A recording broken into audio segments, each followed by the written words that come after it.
Hi, Hanno. I'm so happy to see you again after so many times. And first of all, which are your impressions of the about the show? Impressions of the show. Honestly, it's just so nice to be back at the show and to be Yes. able to go around and listen to products and just connect with everyone again. It feels like we've been sort of on break for years now, so this is a great opportunity. Yeah, it's nice to see you again too. It feels like it's been forever. It's a real pleasure. So, as for Rune, which are the future developments? Future If it's possible to talk about this.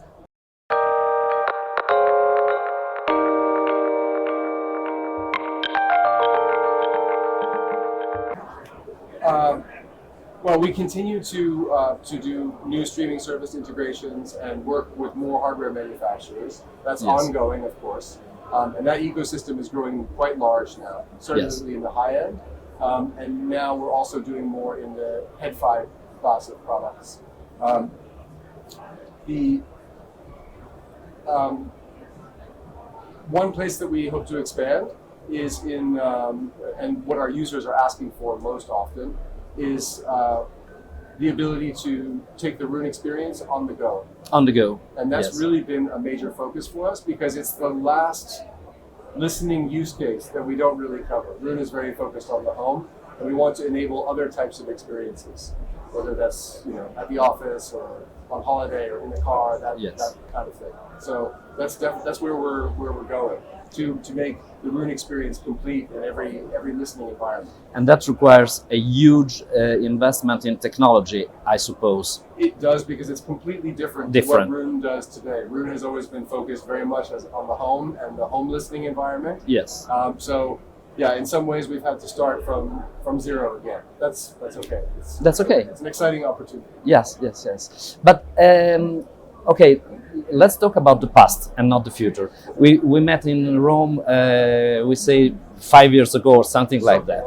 And Rune was already a strong product with a large user base.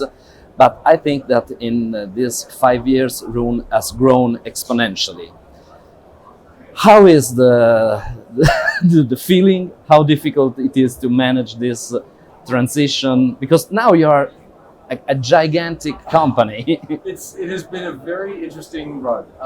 We started off as a very small team. I think there were 8 people originally, and 7 years ago. In fact, we launched at this show 7 years ago.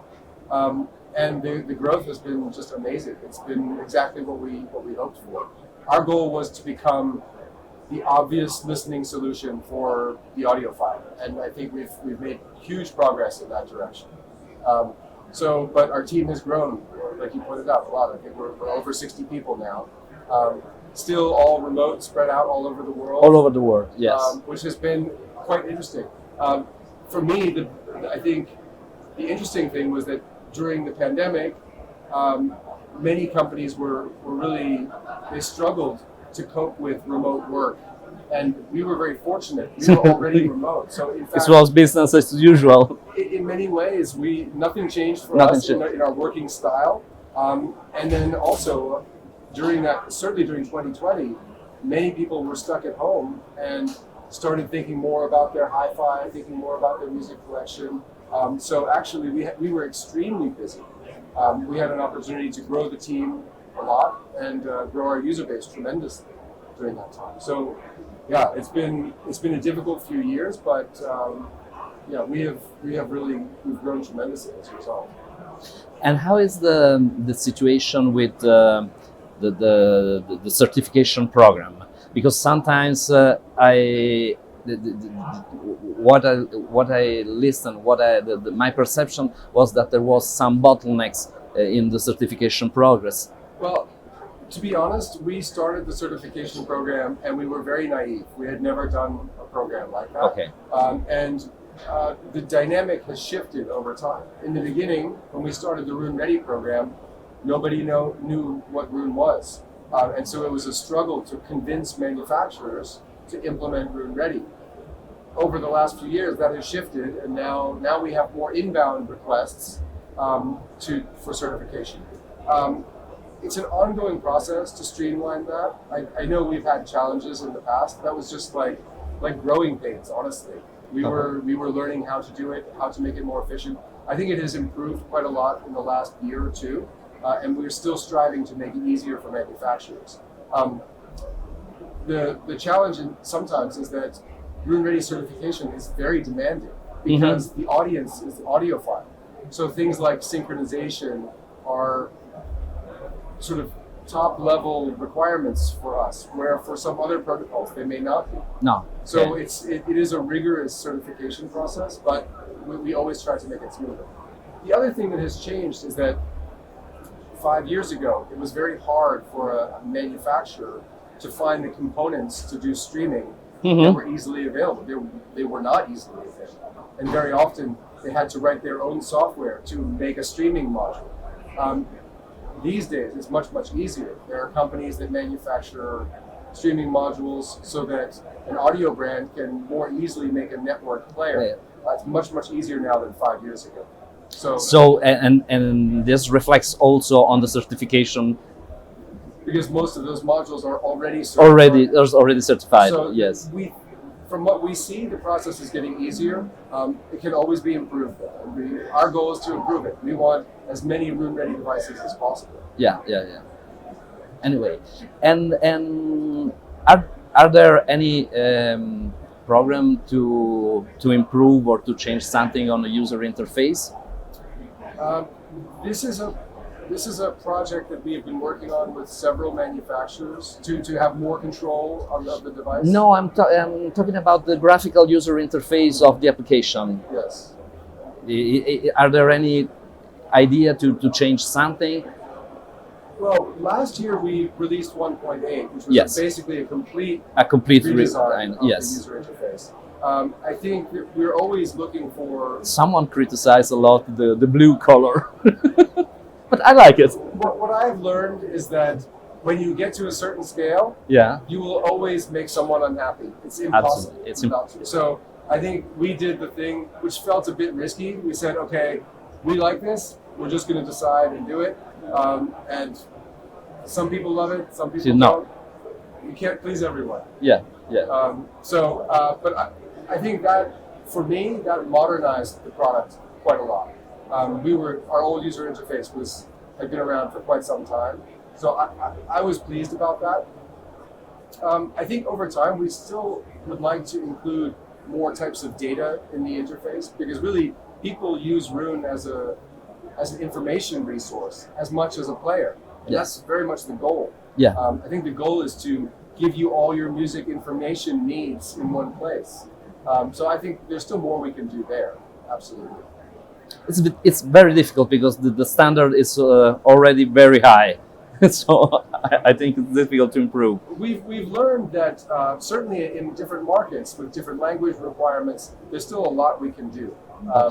There are markets where most of the metadata that we have access to easily is for Western music. European or North American. As we go into Asian markets, they have different needs that we never predicted because But are there metadata available for this type of music? It's much more challenging. It's not readily available. So that's something that's ongoing. We always want to improve that as well, to improve our coverage. That's interesting. And one last question. I see that the timing of the release of the updates is now much more tight. Yes. We have made a shift in our development style. In the past, we would generally include a large number of new features in a large release, and those releases would come not very often. And we thought it's a more modern approach to release more frequently, sometimes with smaller feature sets, but to be releasing more constantly. So that's a new kind of cadence that we're working on now.